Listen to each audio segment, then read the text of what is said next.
Hey, what's up, guys? So the last little video I made, this is my second try here. Somebody had basically pointed out that I was not necessarily detailed enough, and they were absolutely right about how I got my samples into Edison. What I like to do typically when I'm searching for samples is kind of just browse through YouTube. It's a really nice, fun, easy way, as long as you don't abuse it. I feel like, enough people do that, and really sampling to me is an important part of making music. So essentially, I came across this, um, which is what you'll hear in the background right now.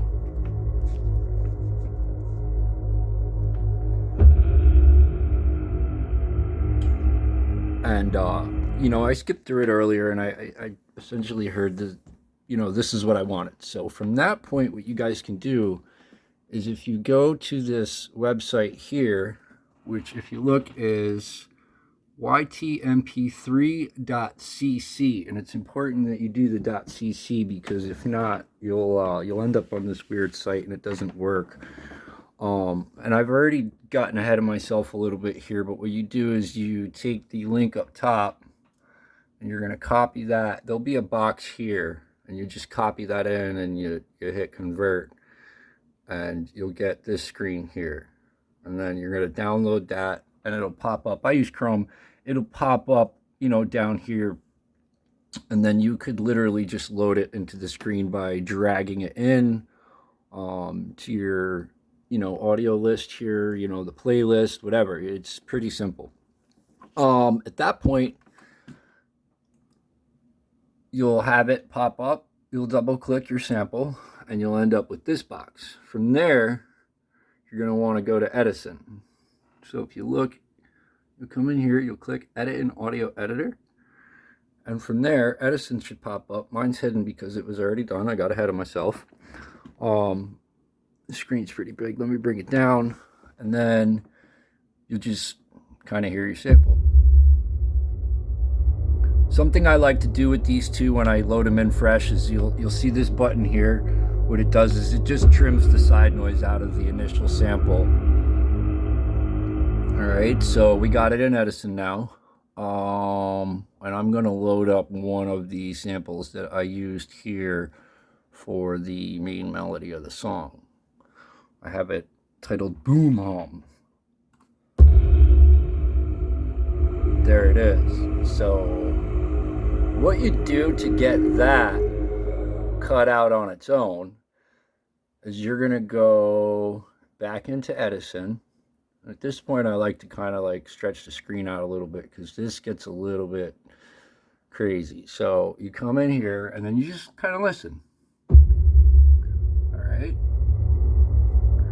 So give me a second here.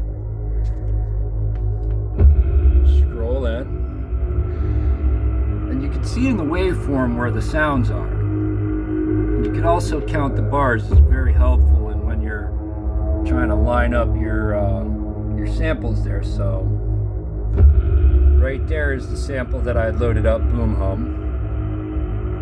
So I'm going to pause that. I'm going to scroll way in here, and it really helps, guys, if you click something up top on the little magnet. You're going to want to just check it out to 0 crossing. What that's going to help you do basically is eliminate the popping sound that you're going to get sometimes when the frequencies cross. And, I don't know if you've run into that or not, but it's a nice way to eliminate that. So you come out and you kind of get it to where you see, all right, well, there's the next big sound. So at this point, we'll zoom back out. You're going to want to make sure you click loop here. And then you kind of count it out. And you can see in the bars.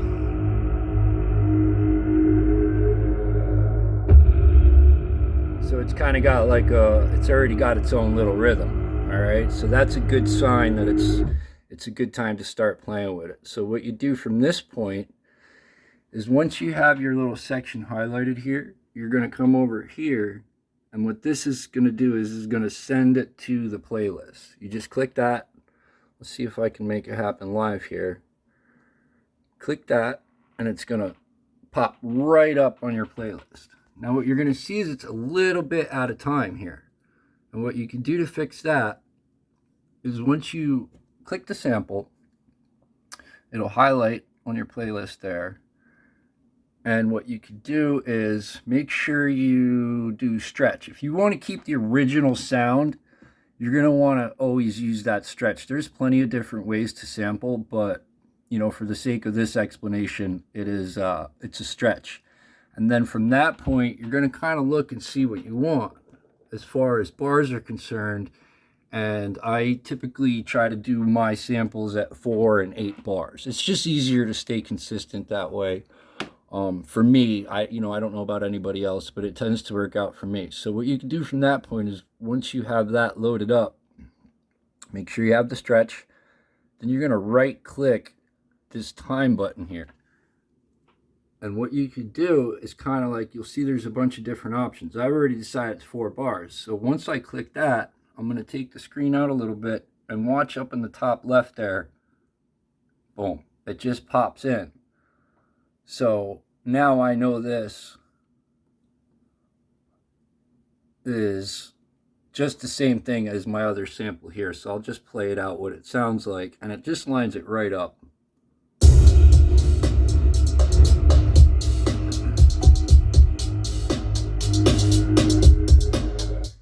And, there's a degree of trial and error in this, and but that's essentially the nice, quick way to get it lined up. Another thing that you guys can do is, if you're having a hard time lining your samples up, is once you're in this screen, right-click this, and you can send it over into the Time Warper, which is such a great tool. I love it.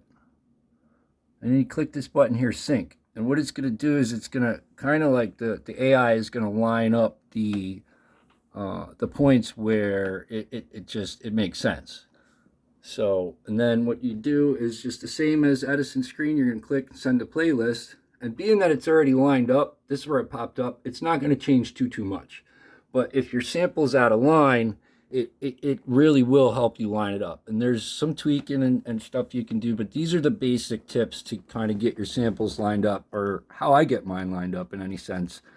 Hopefully this helped out a little bit. Thanks for watching, guys. And if this was helpful at all, and if you're at this point in a video, really, I thank you. And, try to hit that like button, subscribe for me, and great. See you soon.